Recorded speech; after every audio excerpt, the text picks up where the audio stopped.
How's it going, everybody? Today I'm going to be doing an editing breakdown of one of my latest edits which I completed for the Down to Edit editing contest. If you don't know, a good buddy of mine, Zachary Moxley, also known as Down to Film on Instagram and the internet, put together an editing competition where you could edit some of his footage and win some really sweet prizes. Anyway, I did the entire edit with one hand as I broke this one, so it took me forever, so I figured I'd do a little editing breakdown and show you guys some of the tips and techniques that I used in my edit. I will be showing the full edit at the end of this video, so stay tuned for that if you want to see the full thing, and you can also check it out on my Instagram, which I'll have linked below.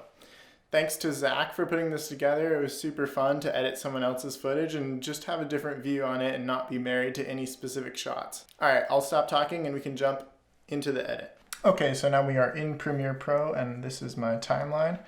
As you can see, finished product, there's a bunch of audio layers, video layers. I'm going to take you through a few different elements of the edit. First of all, we'll go through the visuals and a few of the glitches and effects that I did. So starting off right away, I wanted to try to introduce the character that's in this case, that's Toby Miller, who's a pro snowboarder. And in order to do that, I used some archival footage that I just found on YouTube of him snowboarding in various competitions. So you can see on my timeline here how I used a different aspect ratio compared to the normal shot. So here we have a shot from Zach, and then we play that and it just goes straight into a 4x3 shot of him at a competition. And then you see that again later in the timeline of him at a different comp, and then of him being interviewed earlier in his life. And this kind of just sets up the tone for the video. It really helps introduce the character to the viewer and give a little context as to who you're actually watching for the rest of the video. And as we move a little bit further in the edit, this effect is one that I spend a lot of time on. I wanted to cut his head from a snowboarding shot onto his head from one of the shots of him exploring New Zealand. And in order to do that, I needed to find two shots that were very similar in composition and then have this overlay effect that you see on the screen now. And I think it just really hints the viewer at what's coming later in the edit, and that was kind of the idea behind this. Now, if we jump into this nested sequence here, you can see that the raw footage, I've actually done a mirror flip on it compared to the actual finished product here. But part of the transition that helps sell this effect is these little glitch effects. And if I go by this frame by frame, you can see it kind of introduces that clip that's then overlaid over Toby's head. And basically, other than that, to get this effect, I added these glitch transitions, and as you can see on the left here, I've just changed the blend mode to add, and this is just a video clip with a black background, and that allows me to have that transparency when you use the add blend mode up here. In addition to that, when overlaying the actual shot of him with the ski helmet on, I basically just applied a crop to that, as you can see over here, and that essentially just gives you a little taste of the winter snowboarding that's to come amidst the adventure and New Zealand mountains that you're currently watching. Yeah, so Toby Miller, one of the younger competitors here. He's this next generation of pipe riders that's coming up. Toby with completely wacky tricks. I don't even know what that was. Just to give you an idea of what we're in store for. And as we play the video along a little further, and you'll see this throughout the edit, I use that glitch effect to introduce other overlaid images throughout the entire edit. You can see it here, and then a little outline of Toby's reflection in the water. Same glitch effect, just cropped differently and used again. I really think this effect helps highlight different elements in the video and just adds a little more visual taste to it overall. I don't know what that was. Just to give you an idea of what we're in store for in runs 2 and 3 for Toby Miller. I won 3. Once again, including that glitch effect with the overlay, but this time full widescreen as we're getting closer to seeing him actually snowboard. I won 3 nationals. That's kind of when I thought, whoa, this could be a reality to become a professional snowboarder. And then of course with the drop, as the music builds, he drops into the half pipe and airs out of it as the bass drop happens in the music.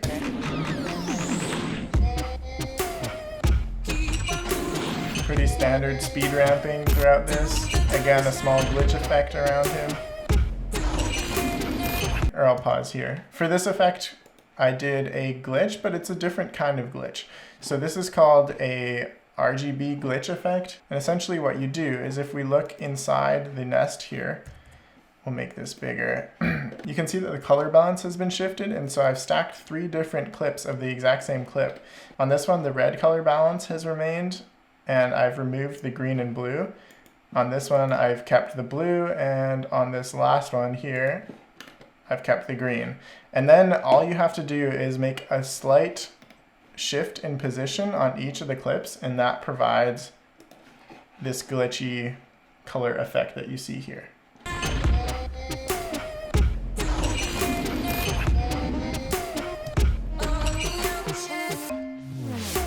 So for this effect, I wanted to make something that matched the music a little bit. I felt like I had used the glitch quite a bit already, and I knew I was going to be using it later in the edit as well, so I decided to do a little push-in zoom effect where the initial clip of him dropping into the pipe scales down and then cuts into a tighter angle of that. And I think this matches really well together just because of the nature of the 2 clips. He's doing the same action in each one, but it's essentially a tighter shot. And this is just a cool way to transition between the 2 of them. Once again, a glitch effect. We'll go back here. So between the speed ramp, I could have just left these clips as is and just speed ramped them normally, but I just feel like these tiny little glitches that you see that happen for maybe even just half a second just add a little visual taste and keep the viewer more interested.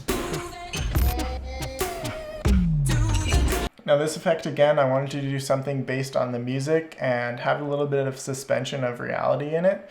So I essentially duplicated this drone clip, flipped it vertically and horizontally, and then added a slight mask, which I can show you here. So if I click on the mask itself, you can see that it's nothing fancy. It's just a skinny, small rectangle that just provides a little bit of feather between the 2 clips so that when they're overlaid, at a quick glance, you couldn't tell that they're not actually just mirrored perfectly. Once again, cutting in with glitch effects.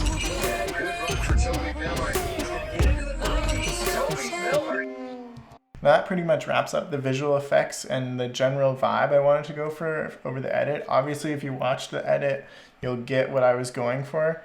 Some other things I did in terms of color grading was I used this program called Film Convert, and it just adds a little bit of that film grain that you see in this frame here. And also it helps add contrast and color back into the clips, because if I turn this off, you can see the clips are much more flat. So it just adds that punchier look to the footage. Now I'm not going to go too in depth into the grade because I didn't actually spend a ton of time on it, but if you want to do a quick grade that looks good, Film Convert is a great way to go. Now jumping into the sound of the edit, which is one of the most important parts, I'll take you through the sound design that I did. And I'll just play a few clips from the edit that are completely without music so you can just hear the sound design.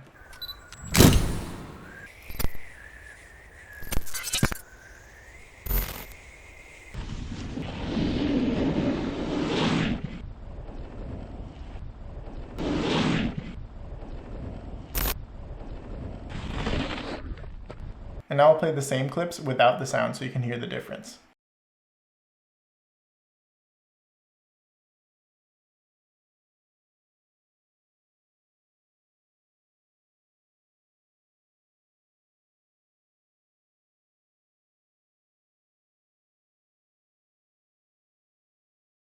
So as you can tell, a massive difference, especially in those glitch transitions, as well as when Toby is snowboarding and he takes off the lip, is just carving with the snowboard. Having those sounds is so essential to making the edit feel really real. Now, as you can see in my timeline here, I have a total of 9 layers of audio. Now these 4 at the bottom here that I'm highlighting are just stems from the music. I didn't want to have the vocals play at the beginning of the edit until the music drops because I felt like I had too much contrast with the audio happening here in the blue talking about Toby snowboarding. Now besides these bottom 4 audio tracks, if we zoom in here, you can see all the different sound effects that I added. So these here are both wind and mountain sound effects, and then all these tiny ones throughout here. These are both glitch sound effects, and then we have the camera shutter sound. Now this one I stacked multiple sounds for. We have the focusing sound as well as the shutter, which is actually 3 separate sounds. So it's just about building those layers that really help sell the effect. If I scroll on later on in the edit, you do see all of the snowboarding effects.